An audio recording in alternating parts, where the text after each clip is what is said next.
but there's nothing you could tell them. Just made a million, got another million on my schedule. No love for 'em, nigga breaking hearts. No keys, push to start. Yeah, you know what it is.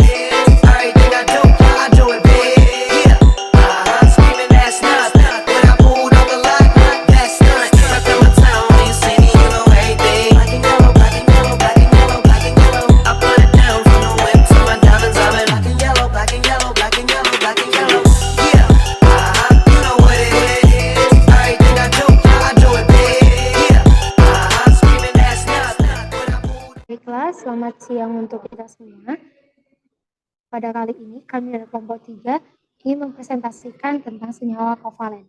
Adapun anggota dari kelompok 3 yaitu yang pertama Catherine S. Laurensitorus, yang kedua Nabila Ramadhani, yang ketiga Sakarina Maha, yang keempat saya sendiri Westi Simanjuntak, dan yang kelima Paskaria Borketare. Selanjutnya, adapun daftar isi yang akan kami jelaskan pada presentasi kali ini yaitu yang pertama, terjadinya senyawa kovalen, yang kedua polarisasi dan kovalen, dan yang ketiga karakteristik senyawa kovalen. Terjadinya senyawa kovalen akan dijelaskan oleh teman kami Nabila. Baik, selanjutnya saya akan menjelaskan tentang terjadinya senyawa kovalen. Senyawa kovalen adalah senyawa kimia yang terbentuk dari ikatan kovalen, yaitu ikatan antara dua atau lebih atom non-logam yang berbagi pasangan elektron. Cara terjadinya senyawa kovalen, yang pertama ikatan kovalen polar.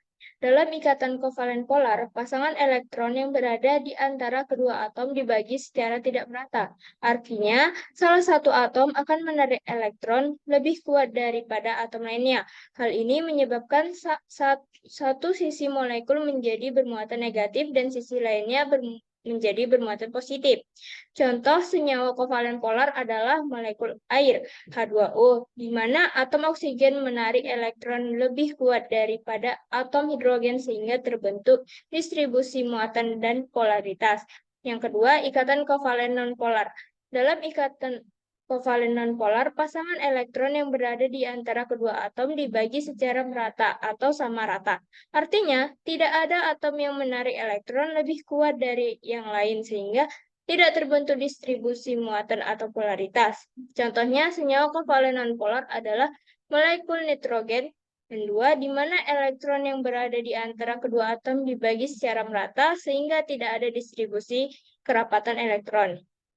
Yang ketiga, ikatan kovalen koordinasi. Ikatan kovalen koordinasi terjadi saat satu atom atau disebut donor berbagi sepasang elektron dengan atom lain atau disebut akseptor yang kosong di atom tengah. Contoh senyawa kovalen koordinasi adalah asam sulfat yang terdiri dari atom sulfur, 2 atom oksigen, dan molekul air. Dalam molekul asam sulfat, sulfur membentuk ikatan koordinasi dengan oksigen dan oksigen terikat pada 2 molekul air. Selanjutnya akan dijelaskan dengan teman saya. Baiklah, selanjutnya ada polarisasi dan kovalensi. Secara umum, logam yang berikatan dengan non-logam memiliki karakter senyawa ion. Namun, tidak semua berkarakter ion karena elektron dari anion ditarik sangat kuat oleh kation sehingga timbul derajat kovalensi dalam ikatan. Kerapatan elektron anion tersebut terdistorsi akibat tarikan kation. Distorsi kerapatan elektron anion dari bentuk sferik disebut polarisasi. Kekuatan polarisasi kation dapat diukur melalui kerapatan muatannya, yaitu muatan kation dibagi dengan volumenya. Aturan kenaikan derajat kovalensi menurut aturan Fajans adalah yang pertama, kation akan lebih mempolarisasi jika jejarinya kecil dan muatannya besar. Yang kedua, anion yang jejarinya besar dan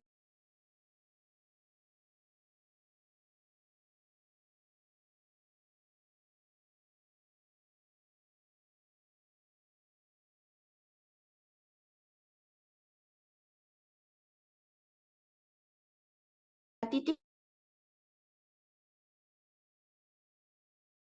dibandingkan dengan senyawa kovalen. Titik suatu senyawa ini dapat dilihat dari ukuran kation atau densitas muatan, dan ukuran anion.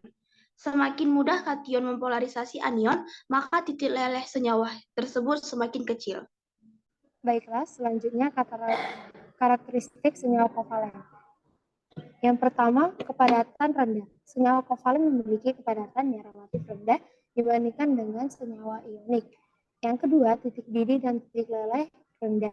Senyawa kovalen cenderung memiliki titik didih dan titik leleh yang rendah dibandingkan dengan senyawa ionik. Yang ketiga, sifat non-konduktif. Senyawa kovalen umumnya tidak memiliki sifat konduktivitas listrik yang baik dalam bentuk padat, cair, ataupun larutan. Yang keempat adalah keadaan fasa yang beragam. Senyawa kovalen dapat berada dalam berbagai bentuk fasa, termasuk padat, cair, atau gas, tergantung pada kondisi suhu dan tekanan. Yang kelima adalah kepekaan terhadap reaksi kimia.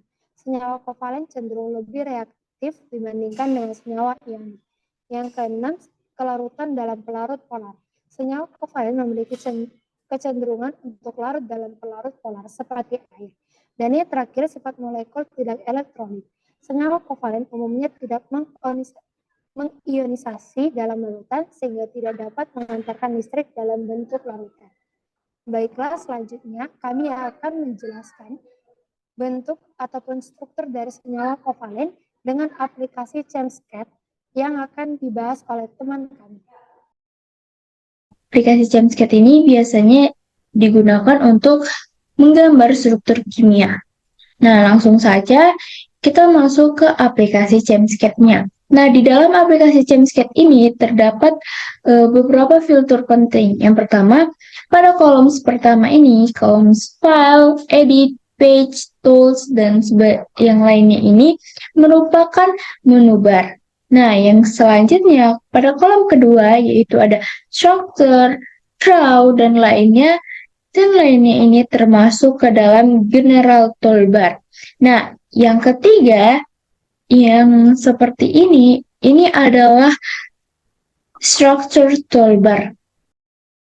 Baik, selanjutnya saya akan menjelaskan membuat senyawa kovalen CCl4 menggunakan ChemScat. Nah, selanjutnya kita bisa menekannya dengan menekan unsur C langsung, akan muncul CH4. Nah, kita membuatkan tadi senyawa CCl4. Jadi hanya ini kita ubah menjadi Cl. Yang pertama itu kita tekan item tools, baru kita pilih ADD explicit hidrogen. Nah, maka hanya ini akan strukturnya ini akan nampak hanya. Baru kita ubah hanya ini menjadi Cl, karena kan kita membuat CCl4. Kita pilih sistem periode unsur ini pada ChemScat, baru kita pilih unsur Cl, kita tekan OK langsung, kemudian kita tekan di bagian H ini, agar kita mengubah H ini menjadi Cl.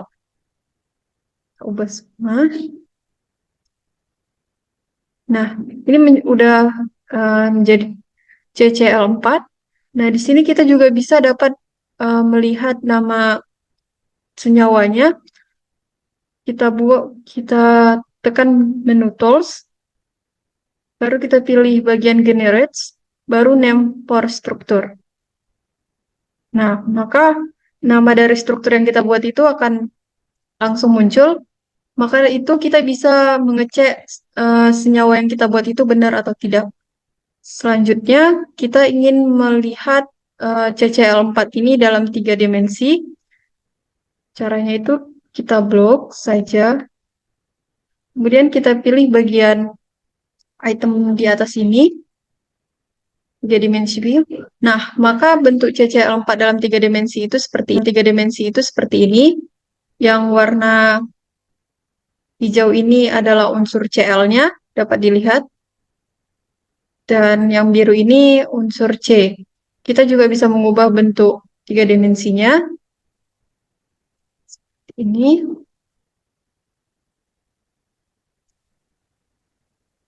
Nah, berikut, sekian penjelasan saya menjelaskan mengenai pembuatan senyawa CCl4 menggunakan ChemScat.